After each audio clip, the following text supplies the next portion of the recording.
ഒരു 2015 ആദ്യമായിട്ട് ഇവിടെ എത്തുന്നത്. +2 ഒക്കെ കഴിഞ്ഞിട്ട് സാധാ സ്കൂളിൽ പഠിച്ച് കൂടെ എൻട്രൻസ് കോച്ചിങ് എന്ന് പറയാൻ പറ്റില്ല, സാധാ കോച്ചിങ് കഴിഞ്ഞ് ക്രാഷ് കോഴ്സിനാണ് ഇവിടെ എത്തുന്നത്.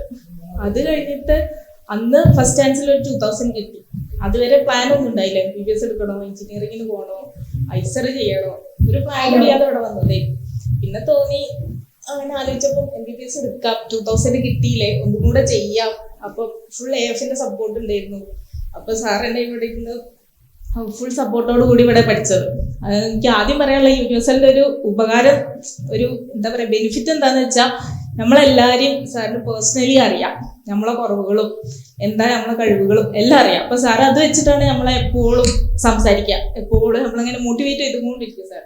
അതാണ് എനിക്ക് ഏറ്റവും ഉപകാരം എന്ന് തോന്നിയത്. അങ്ങനെ MBBS ഒക്കെ കഴിഞ്ഞപ്പോൾ ഇൻഷാല്ലാ ഒരു PG റാങ്ക് കിട്ടിയിരിക്കണേ. നിങ്ങളോട് പ്രത്യേകിച്ച് ഇപ്പോൾ മോട്ടിവേറ്റ് ചെയ്യാൻ എല്ലാ മോട്ടിവേഷൻ നിങ്ങൾ കിട്ടിയിരിക്കുക. പറയാൻ എന്താന്ന് വെച്ചാൽ, ഇന്ന് കൺസിസ്റ്റന്റ് ആയിട്ട് വർക്ക് ചെയ്യുക. എൻഡ് ഓഫ് ദി ഡേ നമ്മൾ മാക്സിമം എഫേർട്ട് ഇട്ടോ നോക്കുക, അത് മാത്രം. ഇപ്പോൾ ഒരു എൻട്രൻസ് എക്സാം എഴുതി കഴിഞ്ഞ് എന്നെ കൊണ്ട് ചെയ്യാൻ പറ്റുന്ന മുഴുവൻ ചെയ്തോ, അത് മാത്രം നോക്കുക. നമ്മളെ മനസ്സിനോട് എപ്പോഴും നമ്മൾ ആത്മാർത്ഥതായിട്ട് ചോദിക്കുക, നമ്മൾ ഫുൾ എഫേർട്ട് ഇട്ടോ, അത് ഇനി എനിക്ക് വർക്ക് ചെയ്താൽ കുറച്ചും കൂടെ കിട്ടുമായിരുന്നോ, ആ ഒരു റിഗ്രറ്റ് ഒരിക്കലും വരരുത്. മാക്സിമം ഇട്ട് കിട്ടിയില്ല പോട്ടെ, പക്ഷെ നമ്മൾ ഇടാത്തോണ്ട് നമുക്ക് ആ ചാൻസ് പോവുകയും പിന്നെ ഇവിടുത്തെ ഓരോ എക്സാമിനും റാങ്ക് കുറയും കൂടും. അതൊക്കെ ഗീവ് അപ്പ് ചെയ്യുക, പോട്ടെ, അടുത്ത എപ്പോഴും ഒരു നെക്സ്റ്റ് ടൈം ഉണ്ട് നമുക്ക്. അപ്പോൾ ഓരോ എക്സാം എഴുതുമ്പോഴും നമ്മൾ അവസാനത്തെ എക്സാമിന് എങ്ങനെ ആ മൈൻഡ് സെറ്റ് എന്താവണം, ആ എക്സാമിന് എങ്ങനെ നമ്മൾ ഫേസ് ചെയ്യും, ആ ഓരോ എക്സാം എഴുതുമ്പോഴും അത് മുന്നിൽ കണ്ടിട്ട് എഴുതാം. ടൈമും സ്പീഡും, അപ്പോൾ സ്പീഡും ആക്യുറസിയാണ് മെയിനായിട്ട്. കഴിവൊക്കെ നമ്മൾ ബാക്കി ഉണ്ടാക്കിയെടുക്കുന്നത്. അപ്പോൾ കഴിവില്ലാത്ത ആരും ഇവിടെ ഒന്നും ഇരിക്കില്ല. നമുക്കൊരു മിനിമം കഴിവുണ്ട്, അതിങ്ങനെ നമ്മൾ ഡെവലപ്പ് ചെയ്യാം.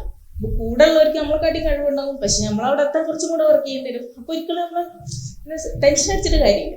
സ്ട്രെസ്സൊക്കെ ഒഴിവാക്കി കൂളായിട്ട് പഠിക്കുക, ഇത്രേ ഉള്ളൂ. ഉറക്കൊഴിച്ചുകാട്ട് പഠിക്കേണ്ട ആവശ്യമൊന്നുമില്ല. കൺസിസ്റ്റന്റ് ആയിട്ട് സ്മാർട്ട് വർക്ക് ചെയ്യുക. പിന്നെ ഞങ്ങളായ സമയത്ത് NCERT മാത്രം മതിയായിരുന്നു. അപ്പോൾ NCERT വിശ്വസിക്കുക. പിന്നെ ഇവർ തരുന്ന ഓരോ മെറ്റീരിയൽ അത് മാത്രം, പിന്നെ വാരി വലിച്ച് പഠിക്കേണ്ട ആവശ്യമില്ല. ഈ 2 എക്സാം ആകുള്ളത്, ബോർഡ് എക്സാമും പിന്നെ ഒരു എൻട്രൻസ് എക്സാം.